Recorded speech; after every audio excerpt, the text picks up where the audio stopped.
Welcome back. I'm Ken, a Newcastle United supporter, and I keep a scrapbook. And this season, I'm sharing it with everybody on YouTube. So, in this vlog, we're taking a look at the case for the defence.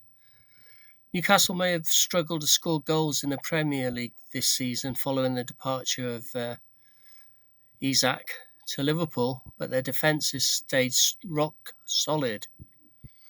Eddie Howe's side has kept a league-high 4 clean sheets in 5 matches. The Magpies have only conceded 3 goals in the league so far, all of which came in the loss to Liverpool, when the visitors scored twice after Newcastle had gone down to 10 men. Newcastle also have the lowest expected goals tally against 2.6 of any Premier League team so far this season, having faced the fewest shots, 37, and are yet to make an error leading to a goal. Their almost flawless defence has been particularly useful on the road, earning 3 points in goalless draws at Villa, Leeds and Bournemouth. So we're going to take a look and break down in the following scrapbook pages how that came about and who was playing and what we did versus what our opponents did. So stay with me and watch. So first of all, we'll take a look at the sort of summary information that we have. All of my information is sourced from sofascore.com. So our standout defence looks like this. Newcastle are goals conceded 3. In the Premier League ranking, we are 3rd. XG against 2.6, and we're 1st in the ranking. Clean sheets 4, and we're 1st in the ranking. And shots faced 37, 1st in the ranking. So let's go and have a look and see how we did this. So first up, back in August on the 16th, Aston Villa away, we played with a formation of 4-3-3, which is pretty much what Eddie did most of last season. He did dabble occasionally with 3-5-2 or 3-5-1-1, depending on who was playing. But if we look at the defence here, Pope's been in goal. Nick Pope, and he's come away with scores of 7 out of 10 plus in all of his matches on Sofa Score. Trippier started the opening match. Shah also started the opening match. Dan Burn and Tino Livramento as well. And you'll see from this that we had a high possession in this game. Aston Villa had 40% and we had 60%. Aston Villa's XG, expected goals, was only 0.2, very low indeed. And we had a load of shots in this match. Out of the 37 in total, this was a larger percentage of it, to be honest. So let's go and look at the next match now. So away to Leeds at the end of August, having lost to Liverpool with a very frustrating last-minute goal in the 100th and the 11th minute. Where the hell Liverpool get all this extra time from? I've got no idea. When they need it, when they don't need it, like against Everton, there was only 3 minutes. Surprise, surprise. But that's another story and probably another piece of analysis I can do in the future of how VAR affects, especially Liverpool. So we had Pope in goal. Sorry, we had a formation. It was either 3 and then 5 in midfield and a couple up front, or it's 5 with Trippier and Tino dropping back to make it a back 5. But if you look at it as a 3, centre 3, then we had Sharp, Botman and Burn again, and Botman making his first start didn't turn up. It wasn't picked at the Villa home first match. Pope in goal again. The wing backs being Trippier and Tino, which made up your drop back into a 5 as needed. And then midfield was Bruno, Tonali, and Jacob Ramsey at the time, who unfortunately got injured in this match and came off at half time. And we won't be seeing him until later in October, sadly. Again, XG coming into this, Leeds 4.3 possession. They had a lot of possession, 69%. So this different formation gave the ball to the opponents while we were looking to a counter-attacking press when it made sense, basically.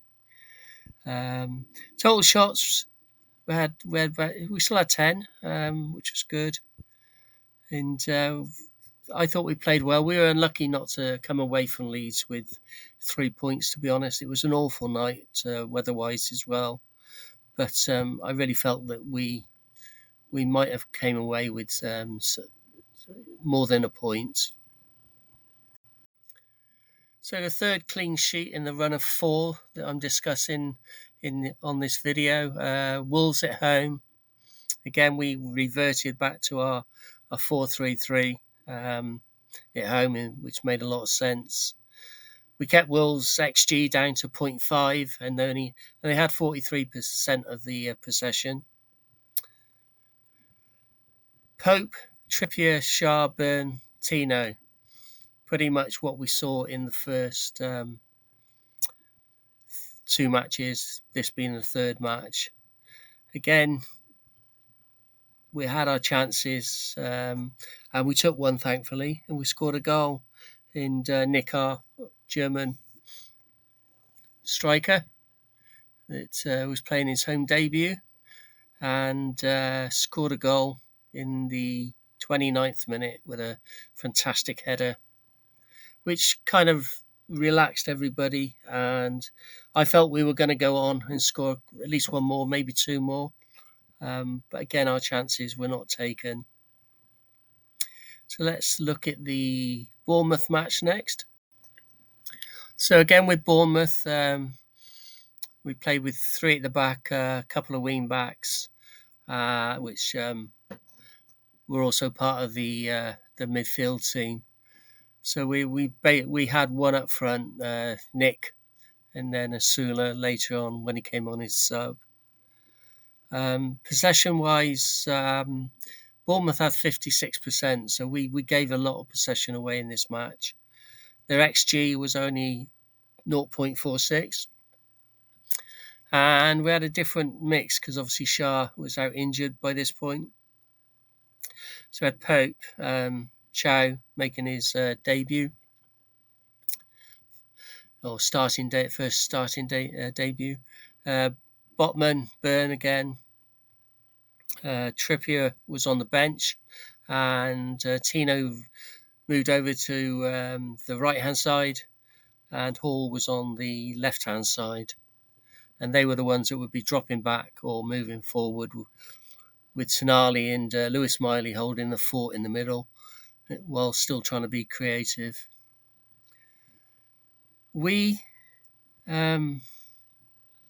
defending-wise, we did really well in this one, to be honest. It could have gone against us, this game, and they could have scored. They did have a chance later on, or very late on. But again, Pope's been making saves. He's probably the outside of Dubravka. Yeah, it's at Burnley, Dubs. He's made a fair number of crucial saves throughout these 4 clean sheets. So if we look at this data all brought together, and we'll look at how we did on the next page, you can see our opposition. We can see their XG and the ball possession that they had, and you can see Villa, Leeds, and Bournemouth away progressively they're still very low, but progressively they've moved up. Villa didn't get 0.2. They did in possession of 40 was nothing. But you can see with Leeds had a lot more possession on that very wet night, but they didn't turn in any XG or any expected goals. And Bournemouth pretty much the same possession, but no real firepower. And then with Wolves at home, again Wolves 0.5, half a goal, and then possession was 43%. I do believe we should have, like I say, scored 2 or 3 in that one. So let's now look at how we've done. So looking at our stats over the 4 matches, starting in the top left-hand corner with Villa, and then moving to Leeds, Wolves at home, and then Bournemouth away. Our XG against Villa was 1.43, so we expected to score at least 1 goal. That did not happen. We were unlucky on that against Villa, I think. And then at Leeds, we didn't really make any outstanding chances. So our expected goals was only 0.46, although we had 57% of the ball, whereas we had 60% of the ball at Villa. So they're good, really good stats for being away, to be honest. If people say we're a pressing, counter-attacking team, I think that suggests otherwise. We just need to be more creative. Wolves at home, 1.55. So we were tipping towards a second goal. In my view, it could have easily been 3. 57% of the ball again. So that was really good. I think Bournemouth's probably the disappointing one for all of us after coming on the back of the Thursday night Barcelona Champions League match, where we played really well, but came away losing 2-1 at home. Bournemouth, totally different story. The formation was the 3 or 5 at the back, and it just didn't click. We pretty much were a damp squid in the second half, so with 44% of the ball, and our XG was only 0.14. I think that suggests that we didn't really even get close to the goal. We probably hit it well wide of the goal heading towards the corner flags, to be honest. So I hope you enjoyed this view. We are struggling to score goals. That's obvious. The whole Isak thing has caused huge issues for us throughout pre-season and now, as we are 5 matches into the Premier League season. Tonight, as I record this, it's Bradford City at home in the Cup. A relief and something that brings back fantastic memories from our winning side at Wembley against Liverpool in March and the parade that followed. Thank you for watching the video. I do appreciate it. If you enjoyed it, then give it a nice big thumbs up and subscribe. I've only started out on this channel. It's mainly me sharing my scrapbooks, my thoughts, my opinions, and everything Newcastle United at the moment. So if you're off to the match on Wednesday evening, this video will come out in a day or 2, and let's hope that we've won. And we're looking forward to Arsenal coming back to St James's Park again on Sunday. Thank you.